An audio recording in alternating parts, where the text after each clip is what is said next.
Diana of Themyscira, warrior, princess, demigod, heroine. Much of Wonder Woman's illustrious legacy in comics has had her act not just as savior to the little man, but also as arbiter and conscience for her fellow heroes when they should fall short of the task at hand. It's no overstatement to describe Wonder Woman as an ultimate avatar of justice and peace, motivated by a pure desire to right wrongs and help literally anyone in need. So surely she'd be worthy enough to lift Thor's hammer Mjolnir, right? Of course. Of course.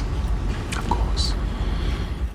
Heck, a surface-level comparison between Thor and Wonder Woman suggests that the Amazonian may actually be more worthy to wield the hammer than the God of Thunder. For one, Thor's trigger finger is itchier than Diana's, while Asgardians in general tend to be more morally grey than the Amazonians of Themyscira too. Setting aside the obvious corporate barrier between the two characters, it's definitely worth asking, just how well could Diana measure up to the standards of Mjolnir? Well, let's take a deeper look. The exact words on Mjolnir read, "Whosoever holds this hammer, if he be worthy, shall possess the power of Thor."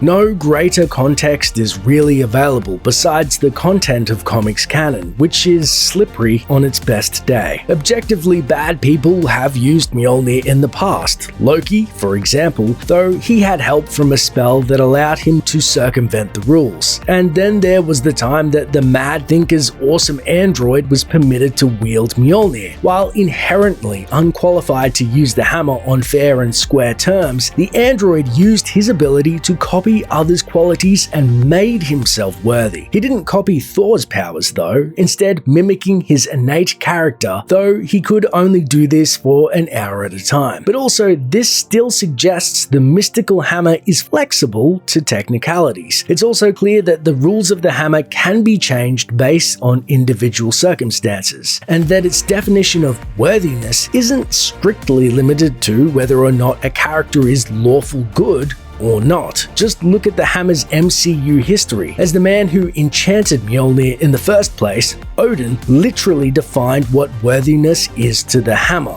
Inspired largely by Thor's misguided actions in his first movie, Thor of course then had to prove his worthiness based on that set of standards. But this also means that the hammer's rules aren't necessarily set in stone. And sure enough, like many tropes surrounding the usage of magic in pop culture, the rules around using Mjolnir legitimately are just as vague and loophole-filled enough to permit a whole bunch of extenuating circumstances. For example, in the comic JLA/Avengers from back when Marvel and DC could do crossovers like that, Superman himself was permitted to raise the hammer, but only for one fight, and he was unable to pick it up again once hostilities ceased. That's probably a fair deal too. While there are times when Superman needs a little boost for a good cause, he probably shouldn't be able to casually haul such a weapon around. After all, he does tend to get it in his head that he's the only real arbiter of truth, justice,